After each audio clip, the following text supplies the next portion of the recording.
अस्सलाम वालेकुम नाज़रीन, आप देख रहे हैं प्रोग्राम गोया और मैं हूं अरसलान खालिद। आज के प्रोग्राम में मैं चाहूँगा सबसे पहले हम बात करें जो वज़ीर-ए-आज़म इमरान खान साहब का गुज़िश्ता रात दिया गया इंटरव्यू है, जिसमें कुछ चीज़ें बड़ा वाज़ेह तौर पर उन्होंने कहीं और उनकी जितनी तारीफ़ की जाए वो कम है। एक बड़ा वाज़ेह मौक़िफ़ नज़र आया और दो टोक अल्फाज में अपना पैगाम उन्होंने आलमी दुनिया तक पहुँचाया। तालिबान के हवाले से उनका ये कहना कि दुनिया तालिबान को मोहलत दे, फ़िलवक्त कोई पेशन गोई नहीं कर सकता कि हालात अफ़गानिस्तान में किस सिमत में जाएंगे। फिर उन्होंने 9/11 की बात भी की और उन्होंने कहा कि अब हम अमेरिका से वैसे ताल्लुकात नहीं चाहते। अगर मैं 9/11 के वक्त वज़ीर-ए-आज़म होता तो अफ़गानिस्तान पर हमले की इजाज़त नहीं देता। यानी कि जो रियासत पाकिस्तान की पॉलिसी रही और जिस तरह से पाकिस्तान एक इत्तेहादी रहा अमेरिका का 9/11 के बाद की जंग में, इमरान खान साहब ने वो तमाम तर चीज़ों पर वाज़ेह मौक़िफ़ दिया और उनका ये कहना कि हम अब इस तरह नहीं चाहते कि हम उनसे पैसे लें और उनकी जंग लड़ें, बल्कि हम बराबरी की सतह पर अपने ताल्लुकात चाहते हैं। उन्होंने पड़ोसी मुल्क का हवाला दिया कि जिस तरह के ताल्लुकात वहाँ भारत के साथ है अमेरिका के, हम वैसे ताल्लुकात चाहते हैं। फिर जो बाइडन का फ़ोन नहीं आया खान साहब को, इसका तज़किरा भी उन्होंने कर दिया। उन्होंने कहा मैं जानता हूँ अमरीकी सदर मसरूफ़ आदमी है। ये कुछ चीदा बातें उस इंटरव्यू की जो उन्होंने कहीं, लेकिन ज़्यादातर फोकस यकीनन पाकिस्तान के अफ़गानिस्तान के साथ ताल्लुकात, वहाँ पर नई एक रजीम और जो कुछ माजी में होता रहा उस सारी सूरत हाल पर हुआ और एक बड़े इदारे से इनको ये इंटरव्यू दिया गया है। मैं चाहूँगा अपने गेस्ट पार्टिसिपेंट से एक तो इस इंटरव्यू के हवाले से हम ज़रूर राय लें, बात करें कि क्या एक शिफ्ट है पूरी पॉलिसी में पाकिस्तान की रियासत के, ये खान साहब के ज़ाती मौक़िफ़ हैं या मामलात ये किस सिमत में जा रहे हैं। इसके साथ साथ एक और जो अहम इशू इस वक्त चल रहा है वो हम देख रहे हैं कि इलेक्शन कमीशन ऑफ पाकिस्तान का चल रहा है। इस वक्त अपोजिशन जमातों ने ये अज़्म किया है कि वो इलेक्शन कमीशन का दिफा हर फोरम पर करेंगे, लेकिन अब सिर्फ इलेक्शन कमीशन ऑफ पाकिस्तान का मामला वफाकी वज़रा से नहीं है। गो के पैमरा ने जो पैमरा से क्लिप्स मांगे थे वफाकी वज़रा के बयानात के, वो इलेक्शन कमीशन ऑफ पाकिस्तान को मिल गए हैं। बल्कि एक और नया महाज भी खुला हुआ है और वो नादरा के चेयरमैन साहब के साथ है, जहाँ पर चीफ इलेक्शन कमिश्नर का ये मानना है कि नादरा ने जो ख़त उन्हें लिखा है उससे तासुर ये मिलता है कि शायद इलेक्शन कमीशन ऑफ पाकिस्तान को नादरा का मातहत इदारा है। तो एक गर्मा गर्मी उस महाज और उस मामले पर भी हम देख रहे हैं जो बड़ी वाज़ेह तौर पर चल रही है। लेकिन क्या कोई बोल्ड स्टेप इस वक्त इलेक्शन कमीशन उठाएगा? क्योंकि माहिरीन की ये राय है कि इलेक्शन कमीशन चाहे तो ये वज़रा जो ताकत के नशे में मस्त हैं इस वक्त और कुछ भी करना चाहते हैं, इनको अगर इलेक्शन कमीशन चाहे तो नाअहल करके घर बिठा सकता है। पर सवाल यह है कि आया इलेक्शन कमीशन ऐसा कुछ करेगा? और फिर यकीनन मुतल्लिका फोरम्स इन वज़रा के पास भी मौजूद हैं जिन पर ये जा सकते हैं। लेकिन ये कुछ अहम चीज़ें हैं और फिर साथ साथ जो मीडिया अथॉरिटी बिल है, मैं चाहूँगा उस पर भी हम बात करें, जिसको बिल्कुल ही अब कमेटी तक वो महदूद हो गया है और शायद ये अंदाज़ा बड़ी हद तक हो गया है इस आमरीत के माइंडसेट को जो जमहूरियत के लिबादे में है कि हर चीज़ हम बुलडोज़ नहीं कर सकते, हर चीज़ हम अपनी मर्ज़ी से नहीं कर सकते, क्योंकि एक स्ट्रॉन्ग रिएक्शन हर सतह से आया है कि आज़ादी इज़हार राय पर आप पाबंदी फेक न्यूज़ या किसी और आड़ में नहीं लगा सकते। मैं चाहूँगा इस पर भी हम बात करें। गेस्ट पार्टिसिपेंट्स का तारुफ कराता चलूँ। प्रोग्राम में हमें ज्वाइन कर रहे हैं नज़ीर लगारी साहब, सीनियर सहाफ़ी हैं, सीनियर तज्ज़ियाकार हैं। बहुत शुक्रिया आपके वक्त का। ब्रिगेडियर रिटायर्ड फ़ारूक हमीद साहब हमारे साथ प्रोग्राम में मौजूद हैं, आप भी सीनियर तज्ज़ियाकार हैं। और कमर चीमा साहब हमें प्रोग्राम में ज्वाइन कर रहे हैं, आप भी सीनियर तज्ज़ियाकार हैं। लगारी साहब, गुफ्तगू का आगाज़ मैं आपसे करूँगा। सबसे पहले मैं चाहूँगा इमरान खान साहब का जो इंटरव्यू है ज़रा हम उस पर बात कर लें। How do you see it, कैसे देखते हैं आप इस इंटरव्यू को? क्योंकि एक तरफ दुनिया में या पाकिस्तान में या पीटीआई के सपोर्टर बड़ी तारीफ़ कर रहे हैं कि क्या दबंग इंटरव्यू है, दूसरी जानिब आया ये क्या पूरी की पूरी पॉलिसी स्टेट की हमारी तब्दील हो रही है, हम ये नई पॉलिसी दुनिया को बता रहे हैं, हमने जो माजी में पॉलिसी अपनाए रखी हम उसको आज गलत गर्दानते हैं, या मामलात कुछ और हैं? बात यह है कि इस तरह की चीज़ें बहुत वक्त के बाद जब होती हैं तो सिर्फ लकीर पीटना ही होता है। जब ये फैसला हो रहा था, अगर उस वक्त बोल्ड स्टेप लिया जाता, रात के वक्त फ़ोन आया, कोलिन पावल कहता है कि आप हमारे दोस्त हैं या दुश्मन हैं? कहते हैं जी हम दोस्त हैं। उन्होंने कहा अगर दोस्त हैं तो ये करना होगा। कहेंगे बजाय इरशाद फरमाया जो आप फरमा रहे हैं उसी के मुताबिक होगा। तो उस वक्त इमरान खान साहब नहीं थे। अब इमरान खान साहब कुछ भी कहें तो बात तो वही समझी जाएगी कि जो जिस मारूजी हालत में, जिस ऑब्जेक्टिविटी में वो थे, उसमें इमरान खान साहब नहीं थे। अब खुदा न खास्ता कोई ऐसी सूरत हाल कभी और पेश आती है और आपसे फरमाइश की जाती है कि आप किराए के खिदमत गुजार के तौर पर हमारे साथ ताउन करें, तो क्या रहेगा? फिर इमरान खान कबूल करते हैं या नहीं करते हैं?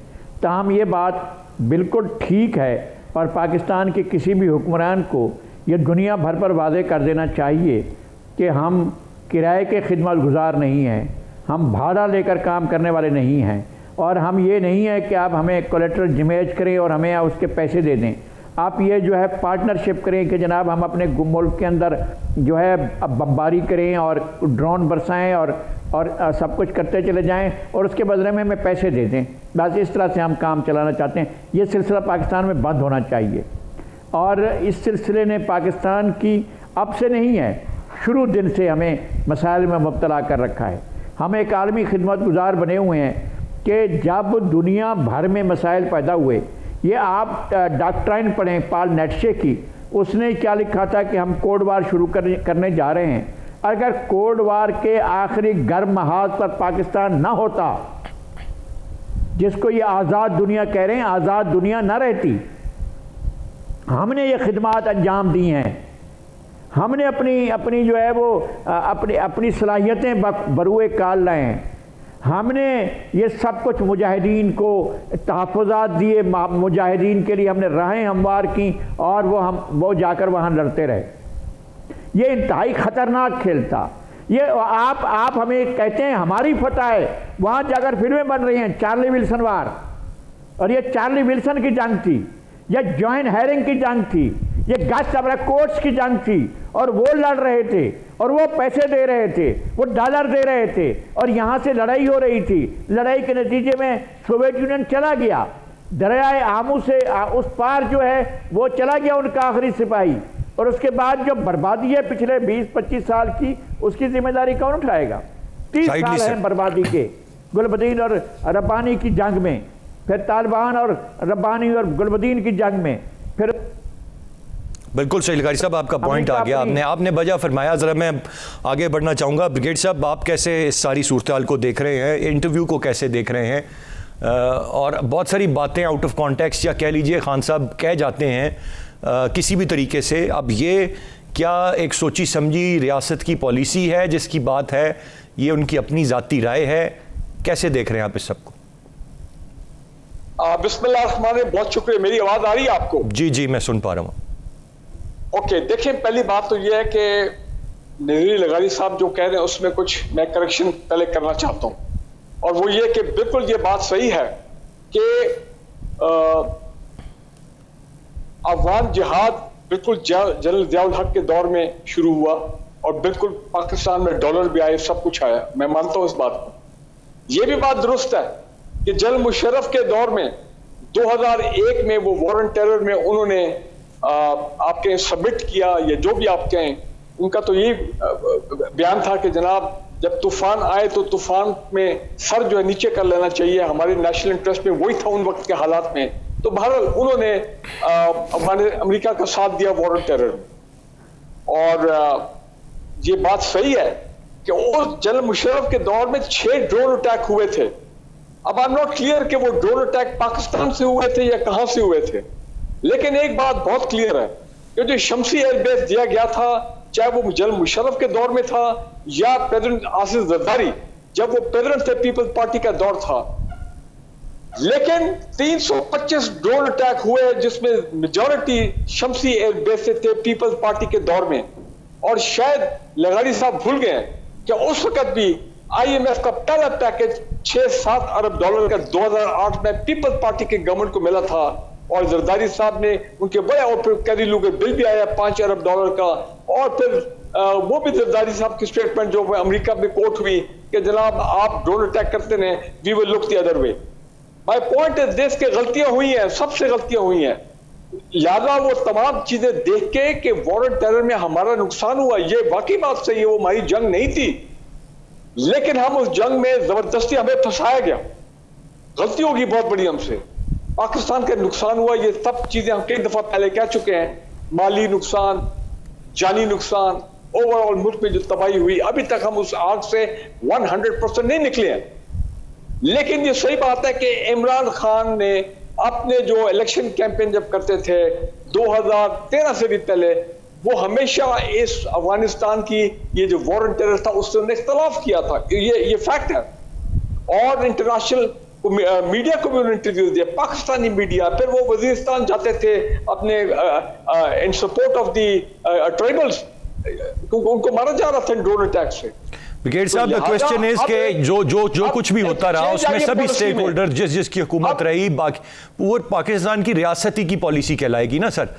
मैं तो ये आपने दुरुस्त फरमाया, वो सबकी गलतियां रही। अब क्या ये पॉलिसी में शिफ्ट, अब रियासत की पॉलिसी चेंज हो गई है जब से पाकिस्तान की नई मिलिट्री लीडरशिप आई है पिछले कई सालों में, और उन्होंने ये देखा है कि इससे पाकिस्तान को नुकसान हो, बाकी तो मजे लेके लूट के चले गए। तो लिहाजा रियासत की पॉलिसी क्लियर है कि अब हमने किसी की जंग का हिस्सा नहीं बनना। और यही इमरान खान जो है, जाहिर बात है वो पहले कहते हैं, तो सिविल मिलिट्री लीडरशिप रियासत सब एक पेज पे हैं, इदारे भी, कि जनाब अब हमने किसी जंग में शामिल नहीं होना, तभी no more of do more वो वाले दिन खत्म। ठीक है ये सब पॉइंट आ गया सर, पॉइंट आ गया सब, एवरीथिंग विल बी ओके, जिस तरह डीजीआई साहब ने जाके वहां कहा। अब वो वाला दौर है, तो लिहाजा आप भूल जाएं कि पाकिस्तान कभी अमेरिका की जंग में शामिल होगा, जो मर्जी अमेरिका कर ले। जी, गुफ्तगू का सिलसिला जारी है, एक ब्रेक की जाने बढ़ेंगे, ब्रेक से वापस आकर मजीद बात करते हैं, साथ रहिएगा।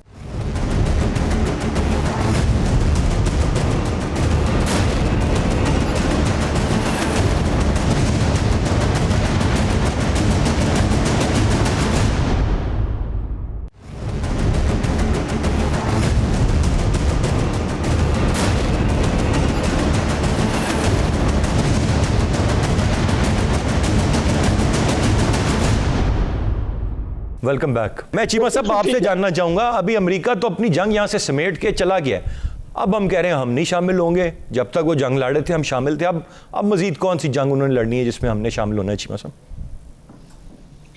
देखिए अरसलान साहब, बहुत शुक्रिया। देखिए पहली बात तो ये है कि हमारी सारी एलीट हमेशा पाकिस्तान को एक बोरोड ग्रोथ के जरिए चलाती थी।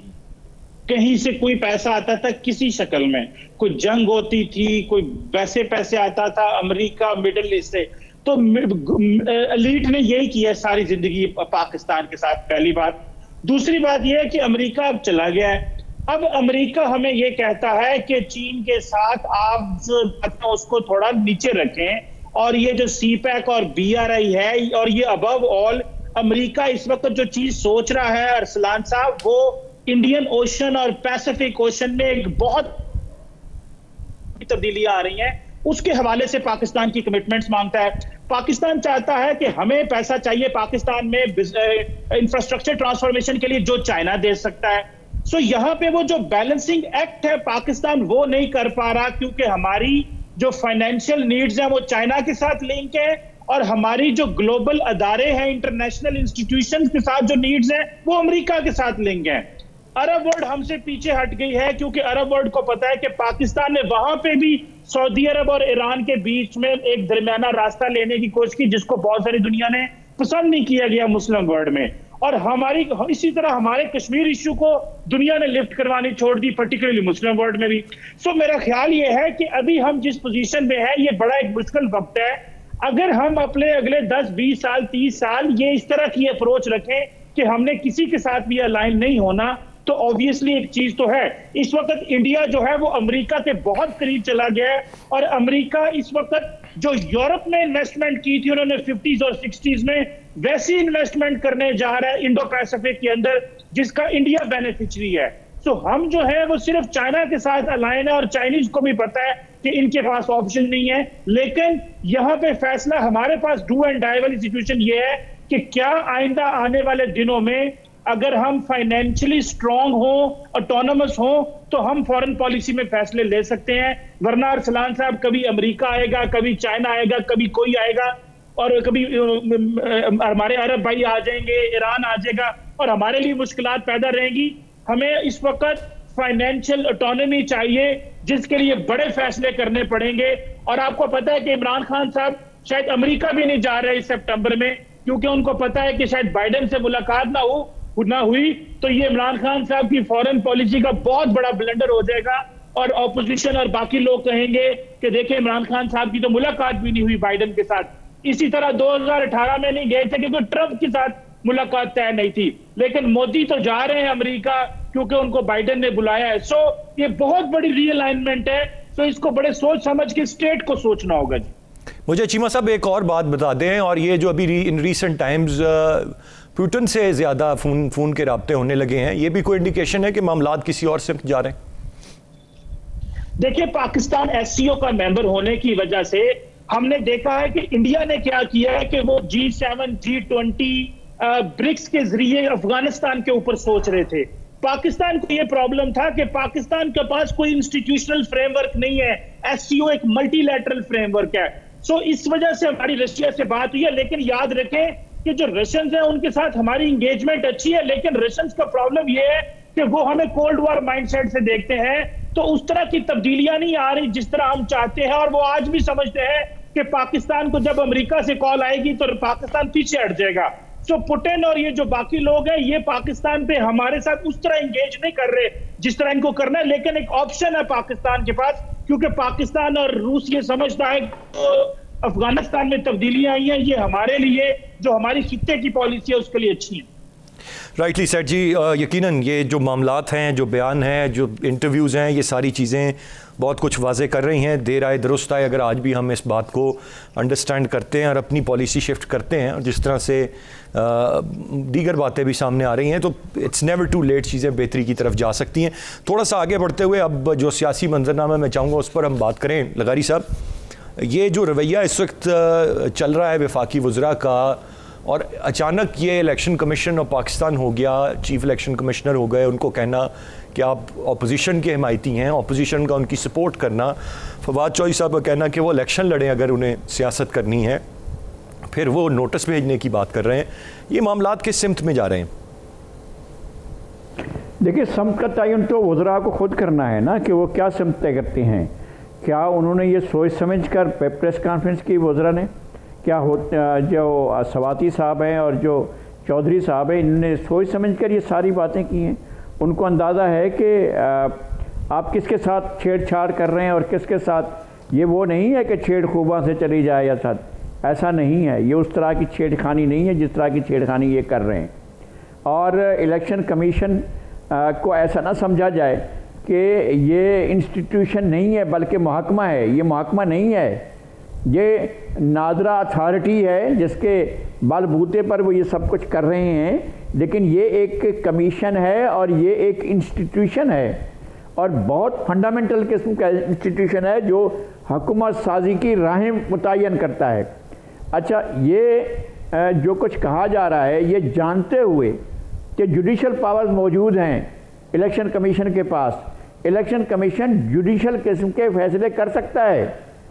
और इसके अलावा ये बात कि एक मिसाल मौजूद है, 1977 में मार्शल लॉ लगने के बाद अब्दुल हफीज़ पीरज़ादा ने इलेक्शन कमीशन पर तनकीद की थी, तो जस्टिस मौलवी मुश्ताक हुसैन जो चीफ इलेक्शन कमिश्नर थे, उन्होंने अब्दुल हफीज़ पीरज़ादा को गिरफ़्तार करा के जेल भेज दिया था सज़ा सुनाकर, और वो वैसे ही मार्शल लॉ के तहत जेल में थे। अगर ये अपना सिकंदर सुल्तान साहब को छेड़ रहे हैं, वो एक मैन ऑफ प्रिंसिपल हैं। देखिए, मैंने 70 से लेकर आज तक होने वाले तमाम इंतखाबात को देखा है।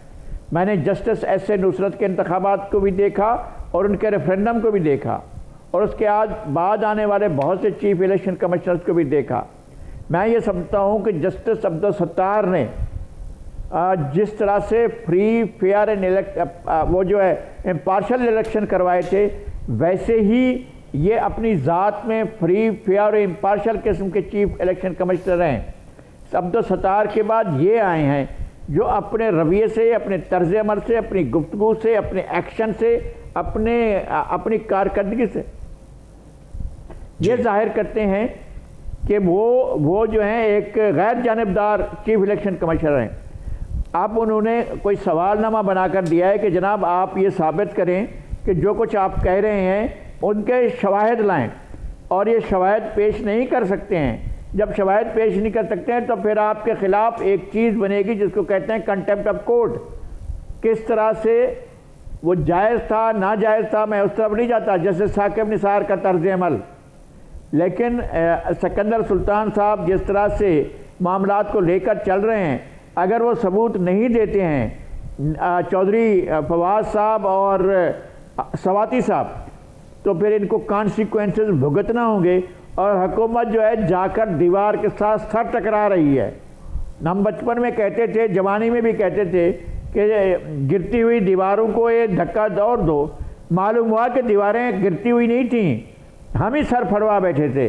और ये जो है ये हुकूमत के लोग जो हैं ये अपना सर फुड़वा कर बैठे होंगे, पता चलेगा कि उन्होंने गलत जगह पर सर दे दिया।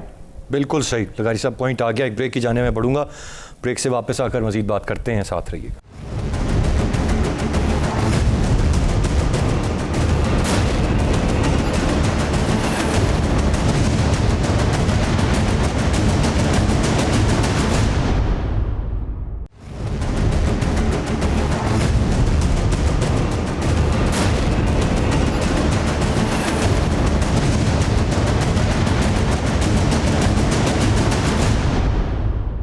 जी वेलकम बैक।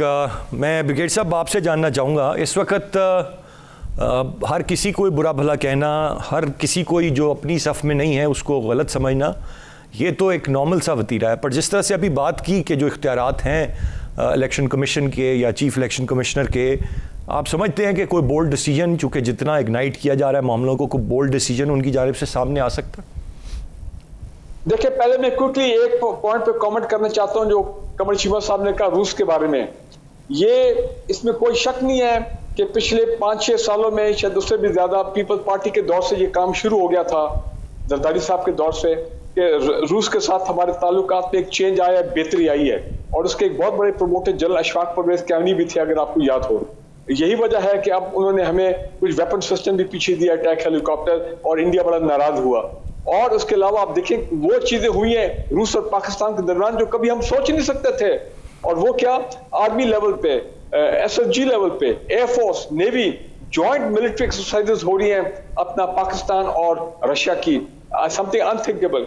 अब सीपैक और गवादर का भी वो हिस्सा बनने वाले हैं। और उसके बाद पाकिस्तान नॉर्थ साउथ हमारी गैस ट्रांसमिशन लाइन जो है उसका भी मुआहदा गालिबन रूस की कमी और हमारा हो गया। कहने का मतलब यह है कि बिल्कुल एक वाज़ेह चेंज आया टुवर्ड्स द बेटर। और एससीओ की भी हमें फुल मेंबरशिप है। तो लिहाजा प्रेसिडेंट पुतिन ने अगर 2 दफा प्राइम मिनिस्टर इमरान खान को कॉल किया है तो मैं उसको बहुत ज्यादा अहमियत देता हूं एज कंपेयर टू एक हारा हुआ सुपर पावर जो शिकस्त अभी खा के निकला है, और वो प्रेसिडेंट बाइडेन, जिसके सदर हो प्रेसिडेंट बाइडेन। तो लिहाजा इस वक्त प्रेसिडेंट पुतिन का कॉल ना मेरी नजर में ज्यादा अहमियत है। नंबर 2, अब इलेक्शन कमीशन पे आ गए। देखिए, बात बड़ी क्लियर है। हम भी पाकिस्तान की सियासत और इलेक्शन को फॉलो करें 1970 ऑनवर्ड। मैं समझता हूं कि ये पहली मर्तबा हुआ कि जब वाकई मेरे जैसे एक ऑर्डिनरी पाकिस्तानी को महसूस हो रहा है कि भी कोई बायस है। क्या वजह है? Election commission of Pakistan electronic voting के मामला जो है क्यों इसके खिलाफ हो गई है, क्यों इस किस्म का उनकी तरफ से ऑब्स्ट्रक्शनिस्ट किस्म की अप्रोच आ रही है, क्यों वो ये एक ट्रांसपेरेंट प्रोसेस है जो कि अपेरेंटली सब पाकिस्तानी चाहते हैं, वो क्यों इसमें मुज़ाहमत का एलिमेंट हमें नजर आ रहा है। फिर देखिए, बात बड़ी क्लियर है। अगर कल को कानून आ जाता है इलेक्ट्रॉनिक वोटिंग का और online voting for overseas Pakistani, the election commission has no choice, the chairman election commission has no choice but to follow and implement the law. अगर वो जाती तौर पे समझते हैं या उनका इदारा समझता है कि जनाब ये हम इससे एग्री नहीं करते हैं, हमें बड़े शकूश अपना इस पे रिजर्वेशन है, तो चेयरमैन इलेक्शन कमीशन पहली बात है वो रिजाइन करके चले जाएं घर, नो प्रॉब्लम, कि जी you look for another chairman, मैं तो ये इंप्लीमेंट करने को तैयार नहीं हूं। और नंबर 2, लेकिन ब्रिगेडियर साहब, द राइट वे इसके कोई कानून बन जाता है। अगर कानून नहीं बनता, एक वजारत जिसका काम साइंस एंड टेक्नोलॉजी का है वो एक मशीन बना के इम्पोज करना शुरू कर देती है, उस पर इलेक्शन कमीशन अपने तहफ़्फ़ुज़ात का इजहार करता है, 37 तहफ़्फ़ुज़ात उठाता है, और फिर मुतल्लिका वजारत प्रेस कॉन्फ्रेंस के ज़रिए ये कहती है कि ये बेबुनियाद हैं तमाम तर चीज़ें और हम हर सूरत यही करेंगे। ये जमहूरी दौर के रवैये ये हुआ करते हैं। Minister of science and technology Shibli साहब की स्टेटमेंट क्लियरली मैंने सुनी थी। उन्होंने कहा था जब उनके तहफ़्फ़ुज़ात आए थे 37 पॉइंट्स, तो उस वक्त जो टेक्निकल एक्सपर्ट्स हैं, टेक्निकल एक्सपर्ट जिन्होंने मशीन डिजाइन की है, जिन्होंने मशीन बनाई है, जिन्होंने तमाम पैरामीटर्स उसमें किए हैं, जो अपना उस मशीन को बिल्कुल transparent, hacking free, tampering free जो उन्होंने अगर वो क्लेम करते हैं, तो ये उनकी प्रेजेंटेशन सुननी चाहिए थी by the election commission of Pakistan technical experts की। ये शिबली साहब उनको सेटिस्फाई नहीं कर सकते हैं, मैं और आप नहीं कर सकते। ये डिजाइनर जो हैं, जो जिन्होंने बनाए हैं प्रोटोटाइप, वो ही कर सकते हैं। मेरा ख्याल है अभी तक मुझे ऐसी कोई खबर नहीं मिली है।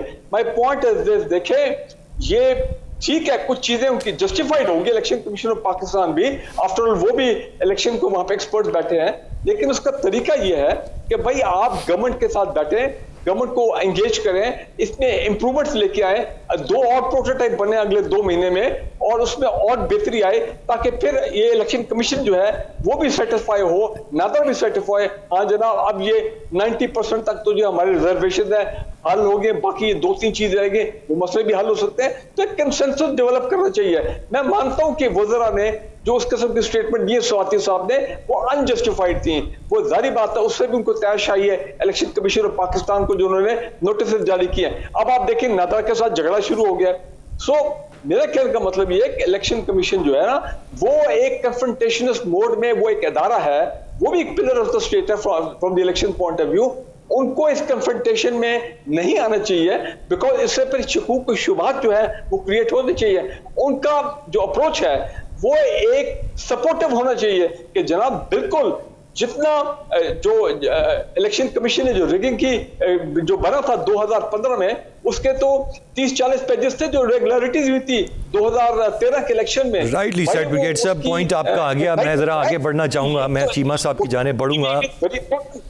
पॉइंट टेकन ब्रिगेड साहब, पॉइंट टेकन। चीमा साहब, आप कैसे देखते हैं कन्फ्रंटेशन में कौन जा रहा है, कौन प्रोवोक करता है कन्फ्रंटेशन में आने के लिए? वो इलेक्शन कमीशन पाकिस्तान कन्फ्रंटेशन में जा रहा है, वो वफाकी वज़रा कन्फ्रंटेशन में गए हैं, या एक सिंपल से मामले को उलझा दिया गया है, राइट प्रोसीजर्स को फॉलो नहीं किया जाता और इम्पोज करने की बात की जाती है? How do you read the situation? Arsalan साहब, पहली बात तो यह है कि इस बात में कोई दो राय नहीं है कि पाकिस्तान में ट्रांसपेरेंट इलेक्शंस के लिए, और जिस तरह ये सियासी जमातें एक दूसरे पे इल्जाम लगाती हैं और कभी भी ये कहा जाता है इलेक्शन ट्रांसपेरेंट नहीं हुआ, एक हमें इलेक्ट्रॉनिक मैकेनिज्म तो चाहिए, और ये ईवीएम मशीन्स हो या कोई भी हो, कोई भी ऑपरेटर्स हो, लेकिन होना चाहिए, क्योंकि हमें इत्मीनान नहीं है अपने ऊपर ही, ये हमें इस चीज का अंदाजा है। पहली बात हो गई। दूसरी बात यह है कि इमरान खान साहब की वो इस चीज को वो कहते हैं कि हमें ये लेके आना है। प्रॉब्लम वहां से शुरू होता है जबकि इमरान खान साहब की जो पार्टी है उन्होंने कभी भी पार्लियामेंटेरियंस को, पॉलिटिकल पार्टीज को उस तरह इंगेज नहीं किया जिस तरह के एक रूलिंग पार्टी को इंगेज करना चाहिए।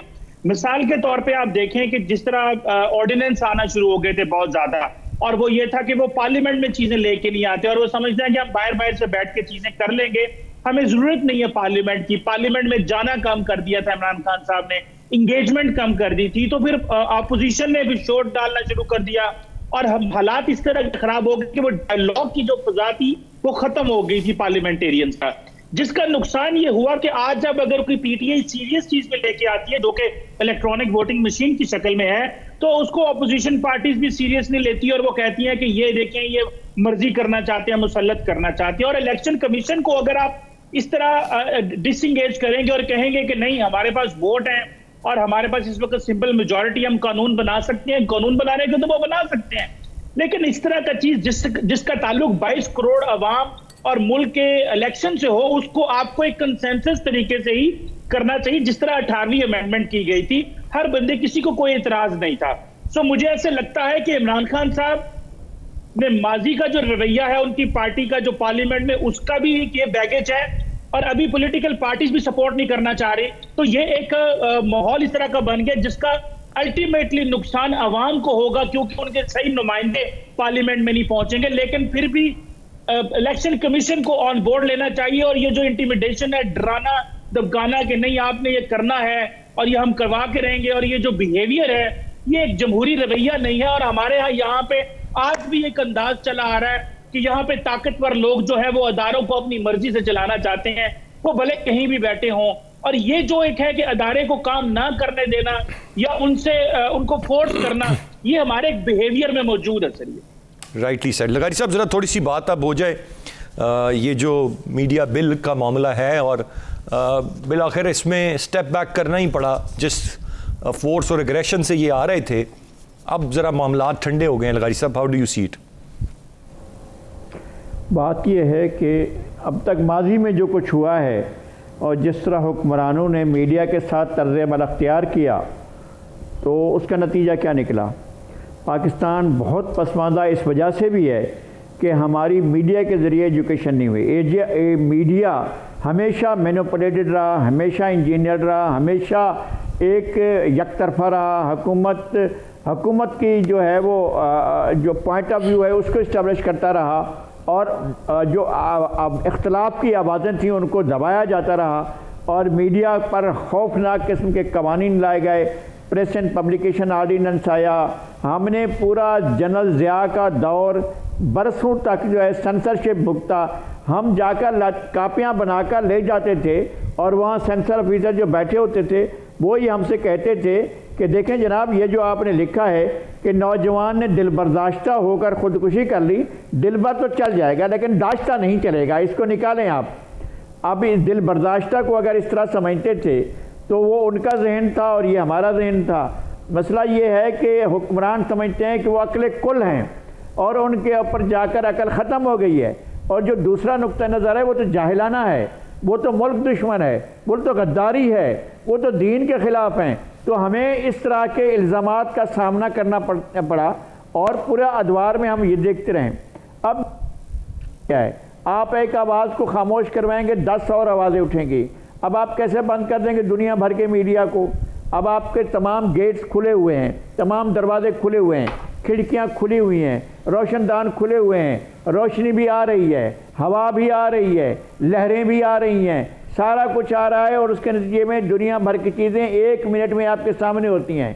1 मिनट में आप अमेरिका के किसी भी शहर के किसी भी अखबार को पढ़ सकते हैं। तो क्या यहाँ पर आप पाबंदियाँ लगाकर और मीडिया डेवलपमेंट अथॉरिटी का नाम देकर उस प्रेस एंड पब्लिकेशन आर्डीनेंस की कोई चीज़ लाकर मुसलत करना चाहते हैं तो फिर ले सोसाइटी भी कबूल नहीं करेगी, मीडिया भी कबूल नहीं करेगा, वर्कर्स भी कबूल नहीं करेंगे।